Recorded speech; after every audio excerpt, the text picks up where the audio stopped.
also worldwide volunteers who help make these broadcasts possible. So thank you to our worldwide volunteers. You guys are awesome, and these broadcasts would not happen without your help. One such volunteer is our PTZ driver, and they actually operate the pan, tilt, and zoom functions on one of our live cameras that shows this pond area and can actually pan, tilt, and zoom around. And so thank you, PTZ driver, wherever you may be. Looks like Holly Bear's to the left of the pond coming down over the rock bridge. Now, Holly is a 19-month-old yearling. Not 19 years, 19 months. And we weighed her this morning, and she is about 101 pounds. So she's at a very healthy weight. And the staff member in the enclosure right now, Holly and Heidi have had a special bond. And as you can see, Holly came right down that white pine when she was called by Heidi. Now Heidi has provided her with a paper bag, and inside that paper bag is some cut up fruit.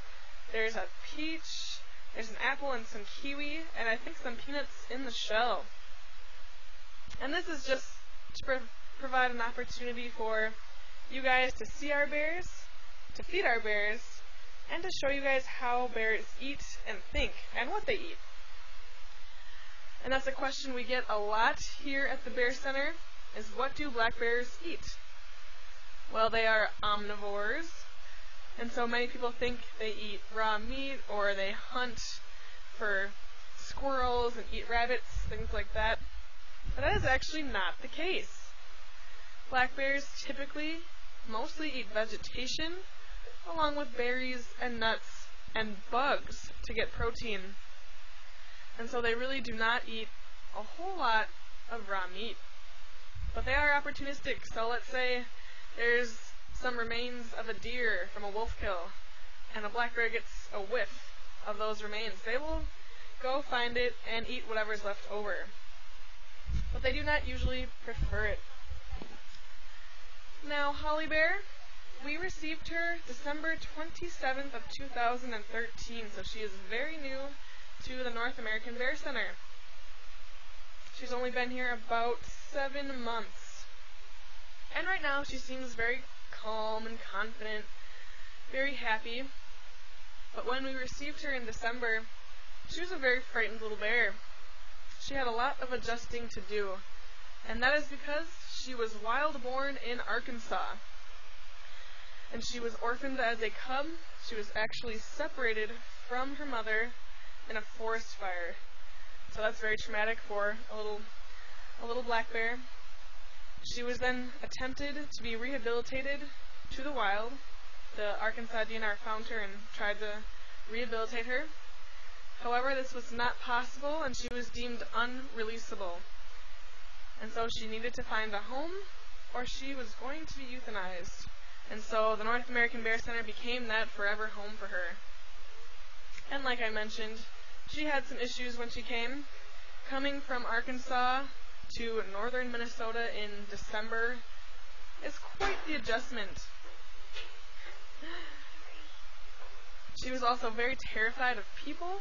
She was very unsure of herself. I don't think she even realized she was a black bear. And so it took a lot of work, a lot of time and effort put in by our staff members, especially Heidi, the staff member we had out who was calling for Holly, and another one named Sharon. We call them Mom 1 and Mom 2 because they really stepped up, and they became surrogate mothers for this little bear. And they hand-fed her a bottle twice a day. They would go and talk to her. They would play with her. And that really aided in her development and her confidence being what it is today. Now, considering Holly had some skin conditions and infections, she was in a separate enclosure for the first few months she was here at the North American Bear Center. And so she was released into our 2.5-acre big enclosure, which you guys are all looking at right now, on May 30th. So she's been out for a fair amount of time, but that first day she came out, she was very timid, she was scared. The waterfalls were loud for her and kind of scary, and she was not used to having people on the deck at all. She was not really used to my voice. And now, as you can see, she's pretty confident. But as you'll notice, her large ears are moving all the time, and she'll eat a little bit and then lift her head up and kind of look around to make sure everything's okay. And that's because, well, 1, black bears are just very timid animals, and 2, she's still adjusting a little bit. And 3, we have another female here named Honey Bear, who is to our far right, and you can't really see her. She should be, we have some staff members trying to bring her down right now. Oh, there she is. So to our far right, that's Honey Bear. Now, Honey is a cinnamon phase black bear. So yes, she is a North American black bear, but she happens to be cinnamon or brown in color. Now, Honey is 18 years old, and black bears live in a matriarchal society, and Honey is definitely the matriarch. She runs the show. Now, the relationship between our 2 females is quite interesting. Honey will actually chase little Holly Bear, and you might hear some interesting vocalizations coming from Honey today for those of you on the deck. She huffs and grunts and clicks her tongue, and that's just a sign that Honey is annoyed. She doesn't really like other bears in her space, and so when bears intrude that space, she gets a little frustrated and annoyed. And it looks like Heidi placed another paper bag for Honey Bear. And I see some apples, some peanuts, a peach, I think, some other mixed fruit. One of Honey Bear's favorites are kiwis, so I think there's some kiwi in there too. Now, Honey, we often get asked, well, is she part grizzly, is she part brown bear? But no, she is 100% North American black bear. But this color phase is very rare. Only about 5% of black bears in Minnesota have this color phase. And the more west you go from Minnesota, the more common this phase is. For some reason, I'm not really sure. But she will remain this color her entire life. And as you can see, she gets very blonde and bleached out throughout the summer. Now, our bears still have their winter coats on, and so that's why they look very full and fluffy. Another question we get asked a lot is if we groom them, and the answer is no. We don't brush them, nothing like that. This is all natural, what they look like. Shiny, healthy coats.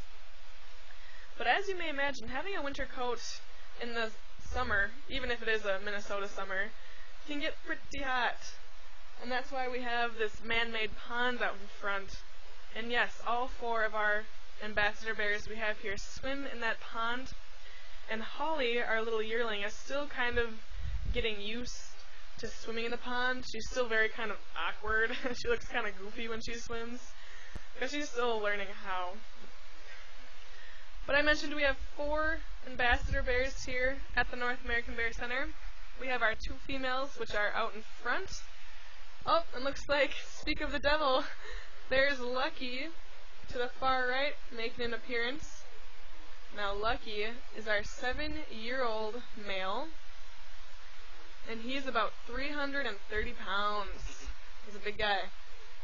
And as you folks can see, Honey is not liking having Lucky getting into her little bubble. She likes at least 30 feet between her and the other bears. And that's just her personality. She's just more introverted. She likes her own space and to kind of do her own thing. Whereas Lucky, he's very social. He and Holly, our yearling, are very playful with each other. And he's just a goofball. He's very curious. He's very smart. Oh, Holly's climbing up the cedar. And I think they both made some vocalizations. I believe Holly was huffing as she climbed the tree, and Honey, I'm sure, grunted a little bit too. And this is exactly what would be happening in the wild. for the first 17 months of a black bear's life, they are with their mother. And so that means they rely on her for food and protection. They look to them for direction. And they're in her territory, so they're usually very safe. However, at usually about 17 months, 18 months, mother bears will kick out her yearlings at that time because it's time to mate again. So all black bears are born in January, and of May of the next year, usually that's when family breakup occurs and the mother will chase off her babies, because mating season is the month of June typically for black bears. And so the mother kicks out her babies because she wants to mate again. And so yearlings the age of Holly would be on their own.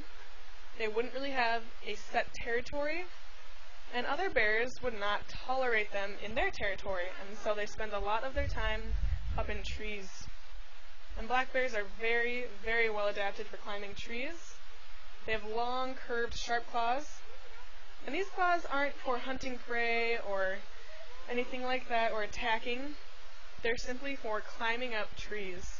That is their number one defense mechanism in the wild. They're very frightful, very timid animals, and will climb trees first and ask questions later if they see anything they can't identify or sense any type of danger.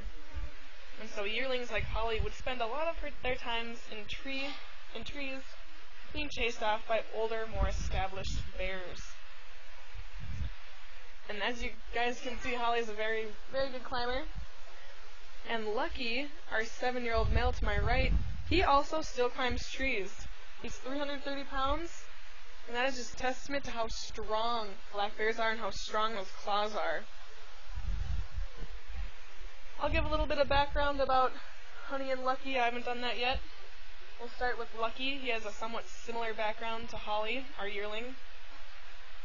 Lucky was also born in the wild, but actually in Wisconsin. And he was also orphaned as a cub. He was separated from his mother by a person. Someone took him out of the den. And then he was found by the Wisconsin DNR and deemed unreleasable. And so Lucky did not have very many options. And so in 2007, the year we opened Lucky Bear, it was the same year that this little bear needed a place to stay. And so it was very lucky timing that we were opening. And lucky timing we could receive a bear. And so that's where Lucky gets his name, Lucky Bear. We're lucky to have him. He's lucky we were here. So he has been here since 2007. And we received him when he was 7 months old. Now, Honey, our cinnamon fish, is making her way around the pond. She was actually born in captivity. Now, we have a 4th ambassador bear here named Ted Bear, who is not out and about right now. And he and Honey were both born in captivity. And then for the first 9 or so years of their life, they were raised by a private party. They could no longer keep these bears after that time, and so they needed a place to stay, and that place was the North American Bear Center. And so in 2007, we received Honey Bear and Ted Bear. So those are our 4 bears: Ted, Honey, Lucky, and Holly. It looks like Honey Bear's kind of keeping an eye on Lucky, but I think she's still a little hungry. And we have a staff member with some food out for her too. And black bears are very food driven. Like I mentioned, they're omnivores. And what we feed them here consists of, in the morning we give them some romaine lettuce along with some carrots and a raw egg in the shell to get that protein. Throughout the day we feed them 3 times during enrichment periods, so like right now. And usually during these enrichment times we place food in like a bag, or we have some toys like a cube with some holes in it that we'll put food in that the bears have to try and work at and problem solve to get the food out. And that usually consists of peanuts, Brazil nuts, maybe some dried cranberries, maybe some red grapes. So that happens 3 times a day at 11, 1, and 4. They then get dinner at about 5:30, in which we make some trail mix. Usually that trail mix consists of peanuts, dried cranberries, sunflower seeds, and bear kibble, which is pretty much like a chunk of dog food, a little bit bigger, but another source of protein. We also have some wild foods in our 2.5-acre enclosure. For those of you that can see, we have white clover growing in front of our pond, and that is a favorite among our bears. We also have some plants that produce berries, which black bears love to eat. And we have seen our bears foraging for ants as well, which again is another black bear favorite in the wild. I would just like to remind you folks that we are open today until 7, and the pass you purchased is a day pass, so feel free to come and go as you wish throughout the day. You might want to head into Ely and get some lunch or go shopping, and then come on back. Once again, we have enrichment times at 1 o'clock and 4 o'clock today. If you are interested in Minnesota wildlife, another great organization in Ely is the International Wolf Center, and that is just on the other side of Ely. And that's a great way to spend the afternoon, see some pretty cool wolves, which are an important part of Minnesota wildlife.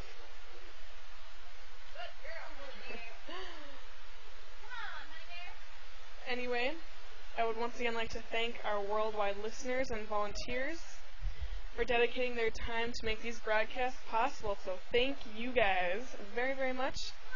And a shout out to our lily padders who are here at the North American Bear Center or making their way here. We can't wait for you guys to come. It's going to be a great weekend. I'm pretty excited.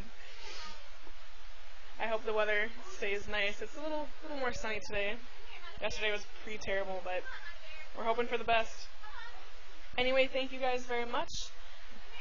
And I hope you have a wonderful day in Ely and at the North American Bear Center. Thank you very much.